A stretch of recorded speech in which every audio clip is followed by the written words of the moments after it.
On Top Outdoors TV is powered by the one and only Euro-Optic. Tomorrow's gear tomorrow.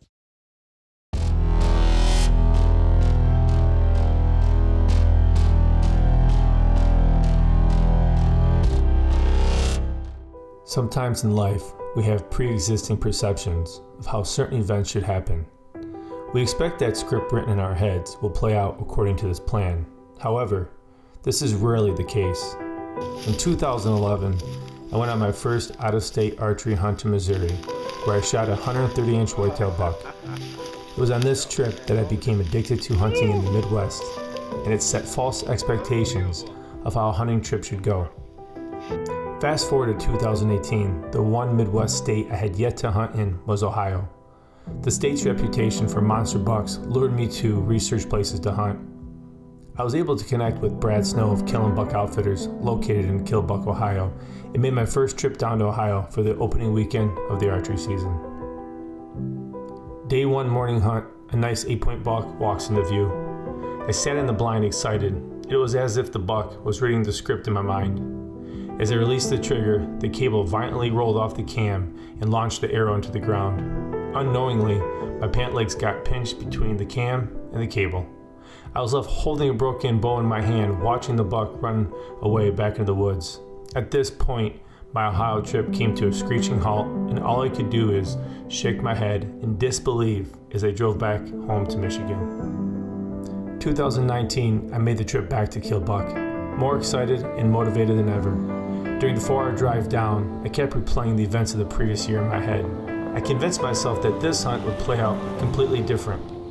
At the end of this trip, I envisioned myself driving back home, this time not with the broken bow, but with a big giant Ohio buck in the bed of my truck. Day one, the biggest buck of my life stood 300 yards away, surrounded by a group of does. My heartbeat was pounding as the buck slowly started to walk to the food plot where my stand was located. He came to 180 yards away and stopped, watched the does, and unfortunately then turned and walked away. I spent the remaining days of this hunt in the same stand, and every time a different buck walked out, I was convinced he'd be following right behind them. Unfortunately, he wasn't to be seen again. 2020, the lure of a monster Ohio buck was at an all-time high. I had been watching Brad Snow keep posting trail cam photos of large bucks all summer long. I was convinced that this year was the year. There was no way I could strike out 3 years in a row. Day one evening hunt opened with me sitting in the same stand as the year before, waiting for one of the target bucks to walk out. After about an hour and a half, here comes a big buck walking out to the food plot. My heart pounding, I watched eagerly for him to come closer to get a shot. He came to 25 yards but never turned to give me a confident shot to let my arrow fly. Minutes passed, still without a shot. One of the many does in the field started to get skittish. She ran and got spooked, and as she ran off, he ran as well. I sat stunned in disbelief. The remaining days of the hunt, he was not to be seen again. As this trip ended, again without a buck, I have made the decision I was not waiting to come back the following year. I would come back in a few months, in early November, to continue the chase during the rut.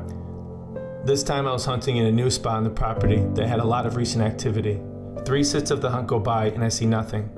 On the second day evening hunt, I made the choice to move back to the original stand I hunted in the opening of the archery season, convinced that my shooter buck would show himself again. It wasn't 30 minutes into the sit when I got a text from Brad showing a big 8 at the stand I had hunted for the previous 3 sits. I felt defeated. If I had not been so anxious and asked to move stands, I would have had an opportunity or a shot at an Ohio monster. I sat for the remainder of the night seeing no target bucks. Defeated now 4 times in a row in Ohio, my once cherished script was all but tossed in the trash. This high expectation of shooting a target buck each hunting trip was setting me up for disappointment. In my head, I kept thinking, is doing the same thing over and over and over again and expecting different results truly the definition of insanity? Or are these failed hunting trips really deserving of another word? Perseverance. The persistence in doing something despite delay in achieving success. I had to accept this new hunting reality and set an example for my son. It was at this point I came to the realization that our scripts must change and evolve with the events that unfold around us. That in the sport of hunting, our script should be the story of perseverance. This fall, I chose to hunt the opening weekend of the Ohio archery season. The difference between this and the previous hunts was that my hunting partner Wes wasn't able to join due to a family obligation. So I had my good buddy Lance come along.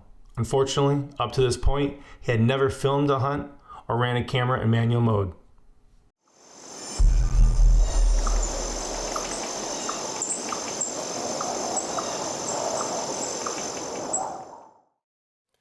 Generally speaking, I'm the kind of guy that's always up for a new challenge. I like learning opportunities, get different experiences, and I generally don't have any anxiety about stuff like that. So when Butch approached me about going with him to Ohio to film his hunt, I was all in right from the get. I was going to get to learn how to run a camera in manual mode. I'm going to be out in the field, a lot of things that I love, so it definitely made sense. A couple weeks in, he's teaching me about all the manual settings, ISO, white balance, shutter speed. I got 2 cameras to learn on. All the buttons are different. Every time you turn the camera, things change. It all started to get overwhelming, and I gotta say, the anxiety started creeping up. But then, practicing at my kitchen table, adjusting settings, filming my dog in the backyard, my confidence started coming back. So, feeling good about it, and then we're getting closer to the hunt. Butch starts talking about his experiences in Ohio, reflecting on them. We get into real situations of filming in a blind. I'm going out and filming actual wildlife now. And the anxiety starts creeping back in. And this is pretty overwhelming. There's a lot on the line here for him. And things are changing every time you move the camera. And I gotta say, it started eating at me a little bit.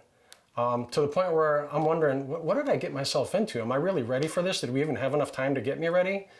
But we're close now. There's no backing out. So we're gonna go forward and we're gonna make this work.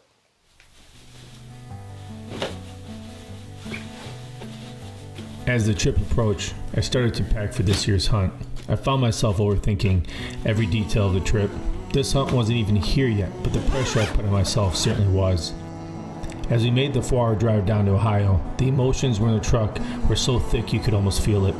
Oftentimes quiet, both Lance and I were thinking about the days to come.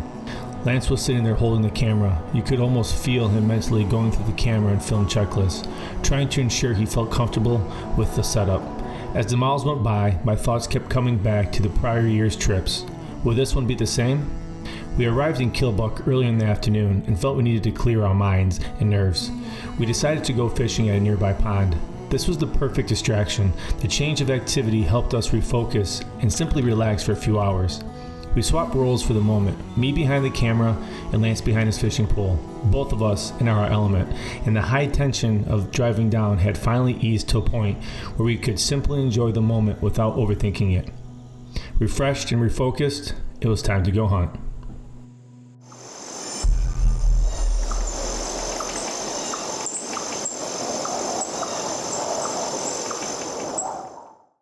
Is it too good to be true? I want this so much, but don't know if I can trust you. My mind's racing fast, trying to find the red flags I'm used to. All these green lights, are they coming too soon? Caught between red and the green, and you, I'm stuck in the... Well, it's hard to believe that it's already fall and we're back in the woods hunting. Lance and I left Michigan yesterday and made the 4-hour drive down to Killbuck, Ohio, and we're away from work. It's time to take a deep breath, time to relax and do what we love to do, and that's hunt. Just got in the blind. It's opening day of the Ohio archery season, September 25th, and we're pretty pumped up. You know, this is a unique setup. We're in this small, round, black type blind, cutout windows. Not ideal for archery hunting, so we had to, make a change and unfortunately bring the crossbow, but it is what it is. I'm not complaining. This is a hot spot. Brad has a trail camera that has just shooter buck after shooter buck rolling in, and we're jacked. So we're going to sit here and we're just going to enjoy ourselves. And the one thing that's cool is it's in the mid-60s, and that's something that we're not used to. We're used to it being closer to 90 degrees for opening of the archery season. So clouds are moving in, so it's going to be a little bit overcast this evening, and let's go. Wish us luck.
Was it low? Oh, look at me.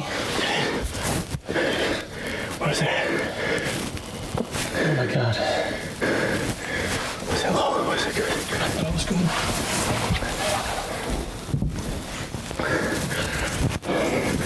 Oh, I think we just shot it.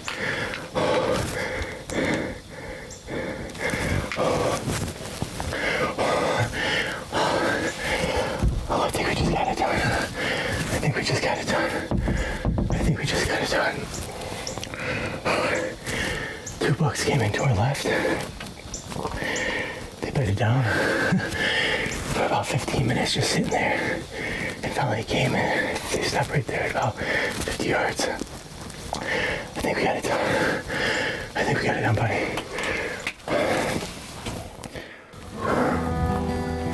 We don't share the same idea, but I'm not going to give in. We've been fighting for so long over things that passed away.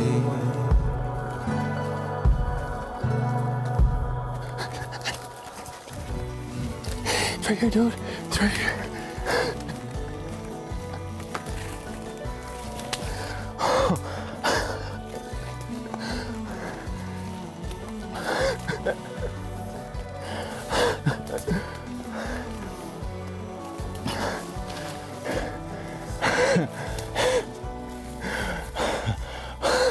So awesome, bro.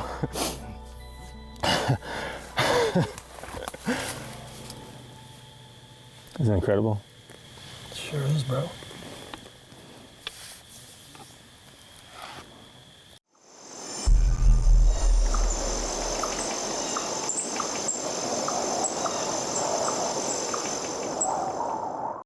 Oh, I can't believe it. I don't think it's ever happened to me.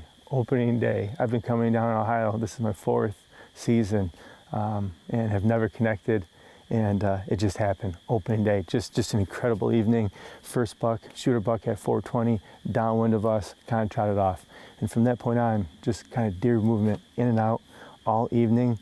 But they all kept coming in downwind and not feeling real comfortable. We kept saying if they just came to our left and fed down. And this buck literally read the script.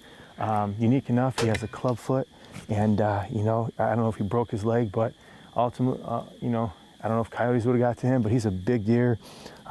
Couldn't be any more pumped.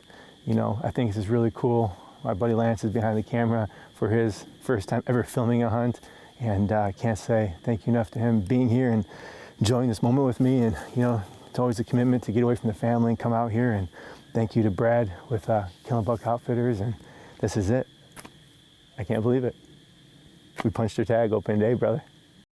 Well, there it is, a 4-year Ohio journey where false expectations transitioned into equipment issues, wrong decisions, and ultimately dream buck slipping away.